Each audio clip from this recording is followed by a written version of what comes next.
Hello students. आज बहुत important topic discuss करने जा रहे हैं, तो थोड़ा सा ध्यान दीजिएगा। आज पढ़ने जा रहे हैं हम इक्विपोटेंशियल सरफेसेस, जिसका जिक्र प्रीवियस लेक्चर में भी आया था। अब उसको समझने की कोशिश करते हैं। इक्विपोटेंशियल सरफेसेस, पहले इस वर्ड पर ध्यान दीजिए, सरफेसेस। ये सरफेसेस है, यानी कि आर दो सरफेसेस, मतलब 3D सरफेस है, तो 3D है, 3 डायमेंशनल है। तो equipotential surfaces are those surfaces at every point of which potential is the same or constant. Those surfaces at every point of which potential is same or remain constant known as equipotential surfaces. What are equipotential surfaces? At every point of those surfaces the potential remains same due to the charge distribution. इसको ऐसे भी कह सकते हैं आप, locus of all points। मतलब एक ऐसी सरफेस सेलेक्ट करनी है। लोकस, लोकस क्या होता है? बहुत सारे पॉइंट से मिलकर सरफेस बनती है, उसे हम लोकस कहते हैं। मैथ्स में पढ़ेंगे लोकस। आपके पास बहुत सारे पॉइंट से बनने वाली सरफेस होती है, तो लोकस ऑफ ऑल पॉइंट्स, कैसे पॉइंट से बने? वो सरफेस जिसके जिन पॉइंट्स पर पोटेंशियल सेम रहे चार्ज डिस्ट्रीब्यूशन की वजह से, ऐसे पॉइंट्स के लोकस को भी आप क्या कह सकते हैं? Equipotential surface. अब इसको ड्रॉ करने की बारी आ रही है कि हाउ टू ड्रॉ इट। तो सबसे पहले हम ड्रॉ करेंगे Q ग्रेटर देन 0, या कह सकते हैं आप for positive charge. Positive charge के लिए ड्रॉ करना चाहेंगे तो ये +Q चार्ज है। अब इस +Q चार्ज से अगर इक्विपोटेंशियल सरफेस ड्रॉ करनी है तो आपके पास पोटेंशियल का फॉर्मूला, अगर हम पोटेंशियल का फॉर्मूला डिस्कस करें तो पोटेंशियल का फॉर्मूला पढ़ चुके हैं, और याद दिला देता हूं आपको फिर से। पोटेंशियल का फॉर्मूला क्या पढ़ चुके हैं आप? 1/4 pi epsilon Q upon R। Q क्या होता है? चार्ज, और R डिस्टेंस पर पॉइंट है, उस जगह पोटेंशियल का फॉर्मूला ये होता है। ये क्या है? कांस्टेंट। ये Q चार्ज है, सबके लिए सेम, हर पॉइंट के लिए। अगर R भी क्या हो जाए? हर पॉइंट के लिए सेम, तो फिर पोटेंशियल भी क्या हो जाएगा? हर पॉइंट पर सेम। तो देखिए +Q चार्ज है, तो हमने इसको सेंटर मानकर, इसको सेंटर मान के, चार्ज को सेंटर मानकर ये स्फीयर खींच दिया, ये स्फीयर खींच दिया। अब इस चार्ज से इस स्फीयर के किसी भी पॉइंट पर देखिए, ये पॉइंट है हमारे पास x, ये पॉइंट है y, ये पॉइंट है z, ये पॉइंट है k। तो जितने भी पॉइंट है ये इस स्फीयर पर, जितने भी पॉइंट लिए आपने, x पॉइंट ले, y पॉइंट ले, इस स्फीयर पर z ले, k ले, सब पर पोटेंशियल क्या आने वाला है? सेम आने वाला है। क्यों? Q सेम है, 1/4 पाई एप्सिलॉन सेम है, और इन हर पॉइंट के लिए R भी क्या हो गई? सेम। तो इसका मतलब पोटेंशियल क्या हो गया? सेम। यानी कि ये एक इक्विपोटेंशियल सरफेस हो गई, एक। ये पहली इक्विपोटेंशियल सरफेस हो गई। अब मान लेते हैं इसके हर पॉइंट पर, मान लेते हैं, हमें नहीं पता कितना है, हम मान लेते हैं इसके हर पॉइंट पर पोटेंशियल 60 वोल्ट है। 60 रहेगा इसके हर पॉइंट पर पोटेंशियल 60। अब ऐसे ही मैंने इसी को सेंटर मानकर एक और बड़ी रेडियस का स्फीयर खींच दिया, एक और स्फीयर खींच दिया। तो कितने भी स्फीयर खींच लूं, ये सारी की सारी 1 2 3 क्या है? ये 1 2 3 सब क्या है? Equipotential surface. ऐसे यहाँ 1 2 3 क्या है? 1 2 3 ये है इक्विपोटेंशियल सरफेसेस, इक्विपोटेंशियल सरफेसेस है। या हमने जो 1 2 3 ड्रॉ करी है, ठीक है। चाहे इसमें अभी माइनस में भी डिस्कस करेंगे। बस अब एक बात ध्यान रखना, ये पहली वाली इक्विपोटेंशियल सरफेस है, ऐसे ही ये दूसरी वाली इक्विपोटेंशियल सरफेस है। इस पर हर पॉइंट पर अगर 60 मान रहे हैं तो इसके हर पॉइंट पर 40 वोल्ट मानेंगे। इस पर 60 नहीं हो सकता, क्योंकि जैसे जैसे आगे जाएंगे आर बढ़ेगा, तो आर बढ़ेगा तो पोटेंशियल डिक्रीज होगा। तो इसके हर पॉइंट पर पोटेंशियल क्या है, 40 वोल्ट है सेकंड के। ऐसे ही अगली वाली के हर पॉइंट पर पोटेंशियल कितना होगा, 20 वोल्ट है। मान लेते हैं घटता जा रहा है, क्यों, क्योंकि एक इंपॉर्टेंट पॉइंट फिर से याद दिला देता हूं आपको, भूल गए हो आप तो, कि जैसे जैसे हम आगे जाते हैं चार्ज से इलेक्ट्रिक फील्ड की डायरेक्शन में, इलेक्ट्रिक फील्ड लाइंस, ये इलेक्ट्रिक फील्ड लाइंस है, ये तो आपको ड्रॉ करनी आती थी, बताने की जरूरत नहीं है, प्लस क्यू चार्ज है। तो फील्ड लाइंस क्या होती है, रेडियली आउटवर्ड, बहुत पहले लेक्चर में आपने देख रखा है फील्ड लाइंस। तो आप देखें हमने ये पढ़ा था, potential decreases in direction of field, ये बहुत इंपॉर्टेंट था,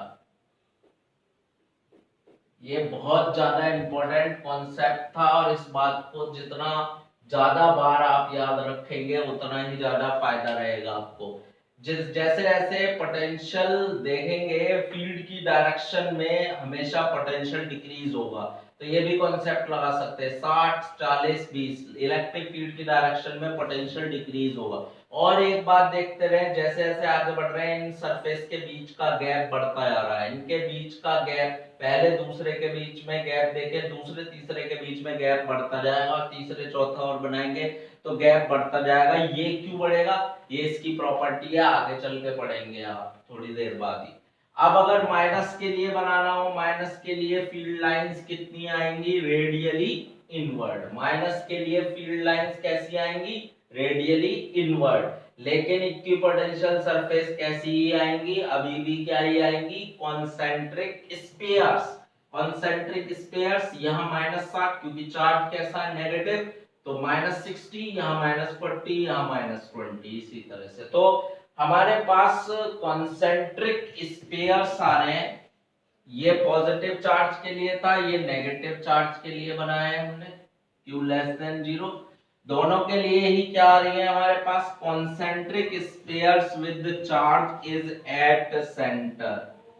कॉन्सेंट्रिक स्फीयर्स आ रही हैं जिनका स्फीयर्स के सेंटर पर चार्ज होना चाहिए, तो ये इक्विपोटेंशियल सरफेस है। अच्छा प्रॉपर्टी पढ़ेंगे, फिर से बता दूंगा मैं, लेकिन यहाँ भी देख सकते हैं आप, ये जो फील्ड लाइंस है और सरफेस के बीच में कितना एंगल हो रहा है, 90 डिग्री। यानी फील्ड लाइंस और इक्विपोटेंशियल सरफेस आपस में क्या होती है, 90 डिग्री पर होती है। यह मैं प्रूव भी कर सकता हूं, कैसे, अगर रिलेशन पढ़ा हो पिछले लेक्चर में तो ये था, dv is equals to minus e dot dr। dv मतलब change in potential, electric field displacement dot product, minus, minus क्यों आया था, क्योंकि potential decreases in the direction of increasing field. अब ये dv क्या है, चेंज इन पोटेंशियल। एक सरफेस पर किन्हीं भी पॉइंट पर देख लीजिए, पोटेंशियल में कोई चेंज नहीं हो रहा, पोटेंशियल क्या है, कांस्टेंट, यानी कि चेंज इन पोटेंशियल 0 हो गया, E डॉट dr। अब अगर आपको याद हो A डॉट B कब 0 होता था, याद आ रहा है, dot product A dot B कब 0 हो सकता है, A B cos थीटा 0, इसका मतलब cos थीटा 0, इसका मतलब थीटा कितना हो गया, 90। ये पढ़ चुके हैं 11th में। तो E डॉट dr कब 0 हो सकता है, जब E is perpendicular to dr। ठीक है, ये dv क्यों 0 हुआ, क्योंकि पोटेंशियल सेम है हर पॉइंट पर, यानी no change in potential. E dot dr 0 आने का क्या मतलब है, E और dr के बीच एंगल कितना है, 90, यानी E is perpendicular to dr। यानी कि सरफेस हमेशा पोटेंशियल, इलेक्ट्रिक फील्ड लाइंस और सरफेस हमेशा 90 डिग्री पर होंगी। पोटेंशियल सरफेस हमेशा फील्ड लाइन से 90 डिग्री का एंगल बनाएंगी। ये प्रॉपर्टी भी है, आगे चल के फिर बता दूंगा, अभी आपको मैंने यहाँ पर डिस्कस कर दिया। फिर आप बनाए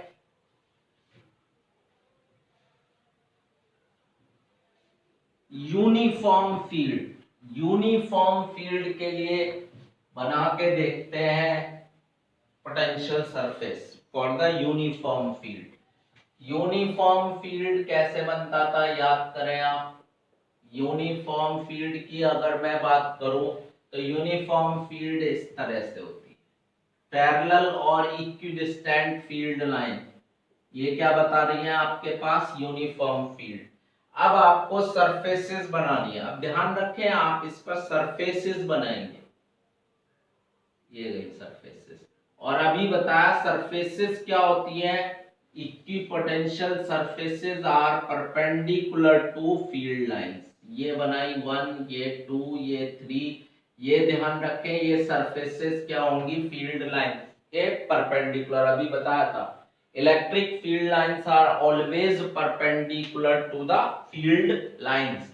तो ये फील्ड लाइंस है यूनिफॉर्म और ये सरफेसेस है, ये सरफेसेस इस तरह से, ये सरफेसेस, ये सरफेसेस, ये सरफेसेस, ये सरफेसेस बनाइए, यूनिफॉर्म फील्ड है। एक बात ध्यान रखें, ये जो गैप बना रहे 1 और 2 में, 2 और 3 में, ये सेम होना चाहिए क्योंकि फील्ड क्या है आपके पास, सेम है। यूनिफॉर्म फील्ड में ये जो जितनी भी पोटेंशियल सरफेस होंगी इक्विडिस्टेंट होंगी। अब अगर जैसे जैसे बताया था ये 80 वोल्ट है तो ये 60 वोल्ट होगा और ये 40 वोल्ट होगा, फील्ड की तरफ जाने पर पोटेंशियल डिक्रीज होगा। इसके हर पॉइंट पर 80 वोल्ट, इसके हर पॉइंट पर 60 वोल्ट, इसके हर पॉइंट पर 40 वोल्ट। तो ये यूनिफॉर्म फील्ड के लिए फील्ड लाइंस हो गई। अब बना सकते हैं for linear charge, linear charge, linear charge, ये लीनियर चार्ज है, ठीक है। तो ये लीनियर चार्ज है। अब इलेक्ट्रिक फील्ड लाइंस याद हो तो लीनियर चार्ज से इस तरह प्लस से किधर रहती है, फील्ड लाइंस अवे। अब आप क्या बनाएंगे इससे, इक्विपोटेंशियल सरफेस। तो कैसे बनाएंगे इक्विपोटेंशियल सरफेस, ये देखिए ये बन गई एक,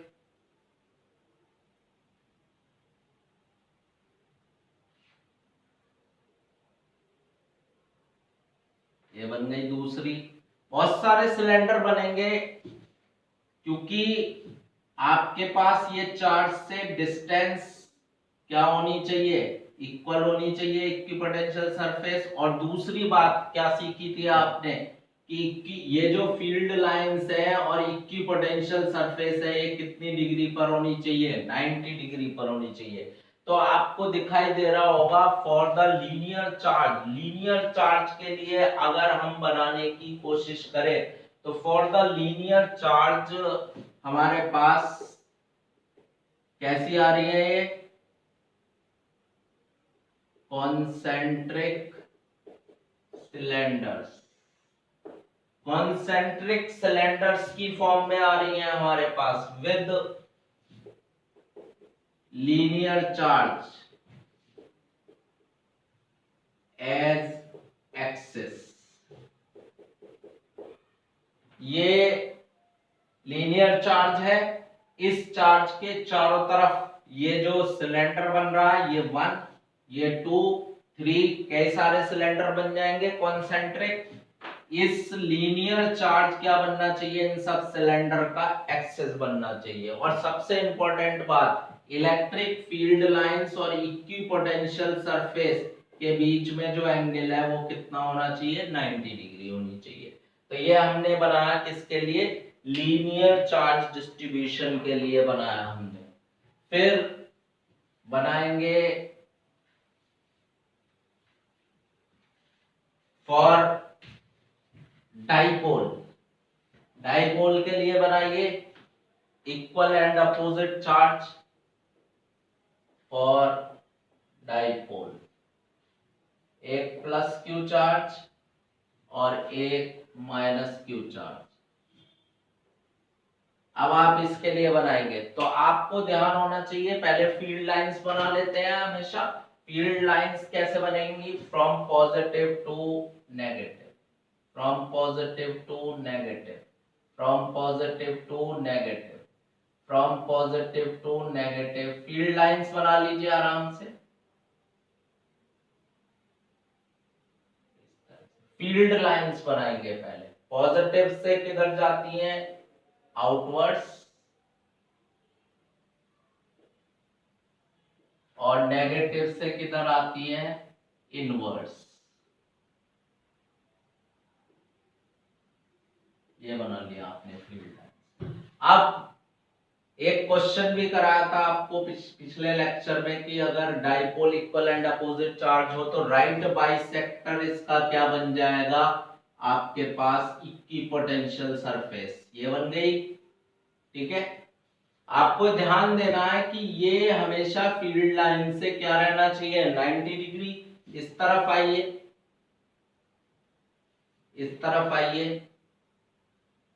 अब देखिए यहां हमेशा बस यही ध्यान रखिए कि ये जो फील्ड लाइंस है इनसे कितने डिग्री पर बनाना है आपको, ये 90 डिग्री पर होना चाहिए बस। ये जो फील्ड लाइंस है इनसे 90 डिग्री पर, फील्ड लाइन से 90 डिग्री पर, यही ध्यान देना है आपको। कितनी भी बनाइए लेकिन ध्यान रखिए ये फील्ड लाइन से 90 डिग्री पर बनने चाहिए आपके पास।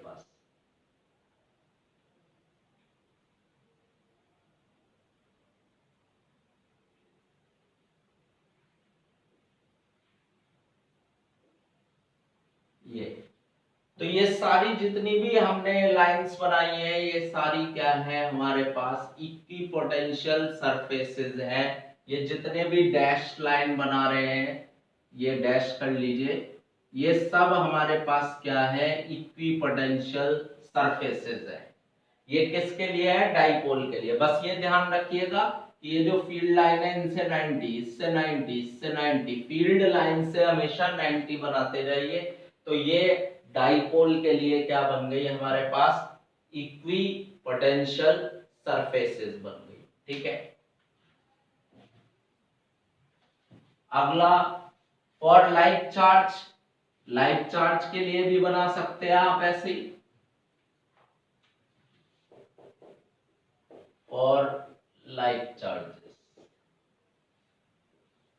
लाइक चार्जेस अगर आपके पास हैं दोनों पॉजिटिव पॉजिटिव तो भी बना सकते हैं। तो पहले क्या बनाना होता है आपको, फील्ड लाइंस बनाइए।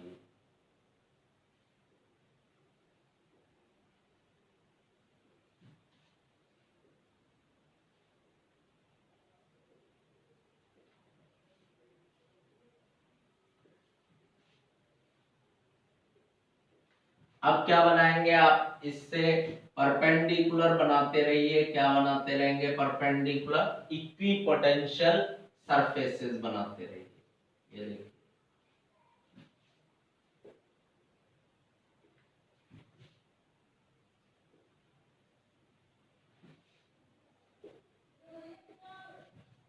आप बना दीजिए इनके परपेंडिकुलर। ये देखिए, इससे परपेंडिकुलर बनाते रहिए, फील्ड लाइंस के परपेंडिकुलर क्या बनाते रहेंगे आप, इक्विपोटेंशियल सरफेसेस।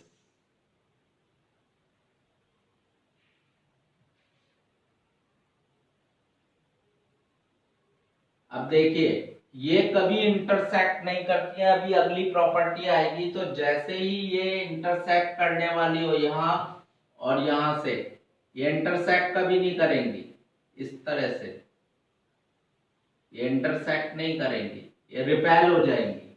तो ध्यान रखिए इंटरसेक्ट नहीं करानी, अभी प्रॉपर्टी आएगी उसको भी पढ़ेंगे। तो ये किसके लिए बनाई आपने, for like charges.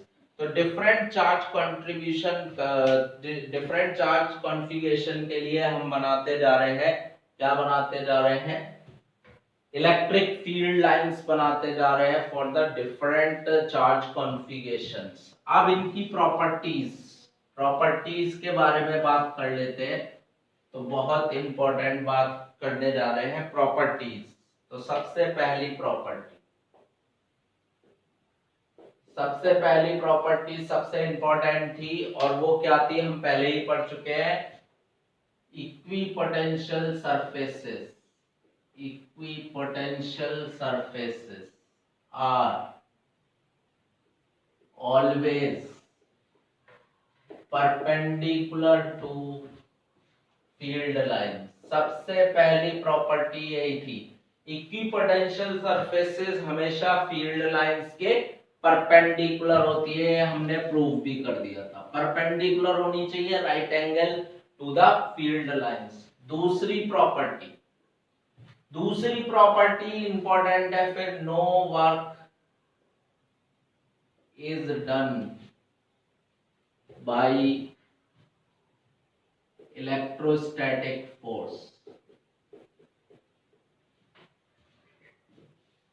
in moving charge from one point to another on surface, on equipotential surface.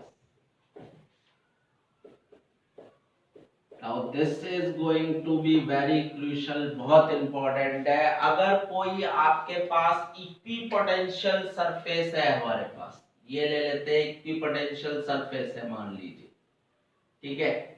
तो ये इक्विपोटेंशियल सरफेस है, यहाँ कोई पॉइंट P है, यहाँ कोई पॉइंट Q है, और आप चार्ज को लेके आ रहे हैं P से Q पर, किसी चार्ज को लेके आ रहे हैं P से Q पर। तो डेफिनेशन क्या होती है, VQ minus VP, potential difference की पढ़ चुके हैं हम, इज W एक्सटर्नल, कहां से कहां, P से Q ले गए थे, पर यूनिट चार्ज, याद आ रहा है। ये डेफिनेशन है पोटेंशियल डिफरेंस की। और P और Q का पोटेंशियल क्या है, ये दोनों जगह पोटेंशियल सेम होगा क्योंकि इक्विपोटेंशियल सरफेस है। तो work done by external force कितना आ गया, 0 हो गया। तो हमने ये प्रॉपर्टी पढ़ी, no work is done by electrostatic force in moving charge from one point to another by electrostatic force और एक्सटर्नल फोर्स। आप एक्सटर्नल भी कह सकते हैं क्योंकि दोनों इक्वल एंड अपोजिट ही होते हैं। एक्सटर्नल फोर्स से वर्क डन कहिए, या इसका उल्टा नेगेटिव डायरेक्शन में इलेक्ट्रोस्टैटिक फोर्स से वर्क डन कितना ही रहेगा, 0 होगा, कोई वर्क डन नहीं होगा। इसीलिए काइनेटिक एनर्जी में चार्ज पार्टिकल के कोई चेंज नहीं आएगा। तो ये work done by electrostatic force, ये भी दूसरी प्रॉपर्टी हो गई। अब तीसरी प्रॉपर्टी देखिए क्या है।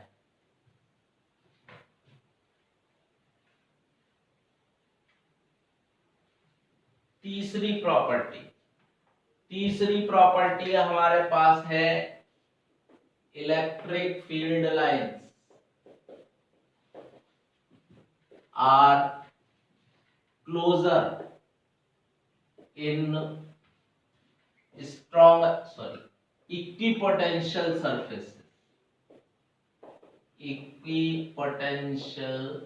surfaces are closer in strong field and vice versa। अब ये भी बहुत इंपॉर्टेंट प्रॉपर्टी है कि जो इलेक्ट्रिक फील्ड इक्विपोटेंशियल सरफेस होती है वो स्ट्रॉन्ग फील्ड में पास होती है, और जहां फील्ड कमजोर होता है वहां दूर होती है। कैसे इसको बता सकते हैं आप, वो देखिएगा। तो E का रिलेशन, dV का रिलेशन हम पढ़ चुके हैं, बार बार आ रहा है, E डॉट dr।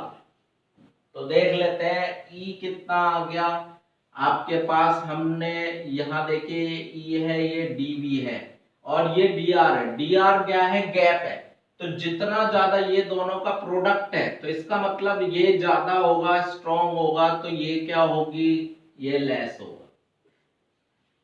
तो जितना ज्यादा स्ट्रॉन्ग फील्ड होगा, क्योंकि ये dV तो क्या है, कांस्टेंट है, दो सरफेसेस के बीच में पोटेंशियल का डिफरेंस कांस्टेंट आएगा, तो दोनों का जो प्रोडक्ट है वो कांस्टेंट है। इसका मतलब अगर एक ज्यादा होगा तो दूसरा कम होगा। इसी पर बोर्ड में क्वेश्चन आया था, वो डिस्कस कर लेते हैं।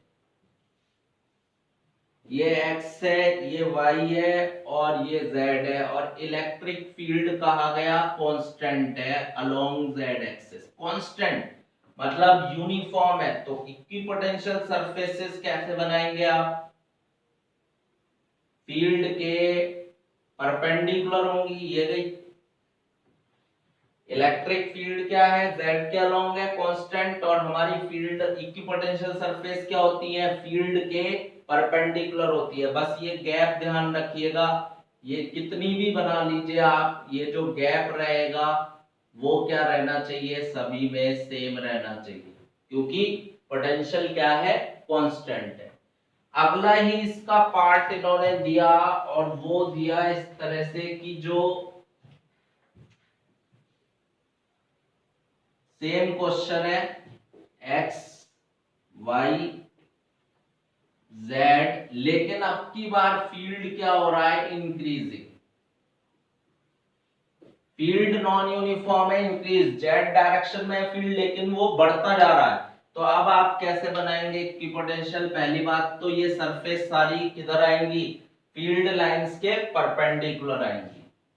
और दूसरी बात, अब जो इनके बीच में गैप होता जाएगा वो कम होता जाएगा। ये वाला गैप R1 है तो ये R2 कम होगा, इससे R3 और भी कम होगा। ये 1 है, ये 2 है, ये 3 है, ये 4 है। R3 is less than R2 is less than R1, मतलब जैसे जैसे फील्ड बनेगा इनके बीच की डिस्टेंस क्या होती चली जाएगी, कम होती जाएगी। तो ये बहुत इंपॉर्टेंट प्रॉपर्टी और इसी पर बेस्ड ये क्वेश्चन था। तो ये बहुत इंपॉर्टेंट प्रॉपर्टी चल रही है आपके पास। अगली प्रॉपर्टी फिर देख लेते हैं कि दो equipotential surface never intersect each other. Two equipotential surfaces never intersect each other। दो इक्विपोटेंशियल सरफेस कभी एक दूसरे को इंटरसेक्ट नहीं कर सकती। मान लेते हैं एक इक्विपोटेंशियल ये है, एक इक्विपोटेंशियल ये है, इसके हर पॉइंट पर 60 वोल्ट है, 60 वोल्ट 60 वोल्ट 60 वोल्ट 60 वोल्ट, ठीक है। और इसके हर पॉइंट पर मान लेते हैं हम 40 वोल्ट है, ठीक, सेकंड वाली 40 वोल्ट 40 वोल्ट। अब ये जो इंटरसेक्टिंग पॉइंट आ रहा है, अगर मैं इस पर देखूं इंटरसेक्टिंग पॉइंट पर, तो इसके हिसाब से 60 आएगा और इसके हिसाब से सेकंड के हिसाब से इसी पॉइंट पर 40 वोल्ट आएगा। तो एक ही पॉइंट पर पोटेंशियल की वैल्यू 60 भी हो जाएगी और 40 भी हो जाएगी। ऐसा पॉसिबल नहीं है क्योंकि दो इक्विपोटेंशियल सरफेस इसीलिए कभी इंटरसेक्ट नहीं कर सकती। या इसे दूसरी तरीके से भी देख सकते हैं आप, मान लो एक सरफेस ये बना दी और एक सरफेस ये बना दी, इस तरह से दूसरा रीजन भी दे सकते हो आप, एक सरफेस ये गई और एक सरफेस ये गई। अब इक्विपोटेंशियल सरफेस और फील्ड लाइंस क्या होती है, परपेंडिकुलर। तो एक के लिए ऐसे बन जाएगी इलेक्ट्रिक फील्ड लाइंस और इस वाले के लिए परपेंडिकुलर इस तरह से बन जाएगी। तो एक ही पॉइंट पर इलेक्ट्रिक फील्ड की कितनी डायरेक्शन आ गई, दो। इस सरफेस के हिसाब से ऐसे आएगी परपेंडिकुलर और ये सरफेस के हिसाब से ऐसे आएगी परपेंडिकुलर।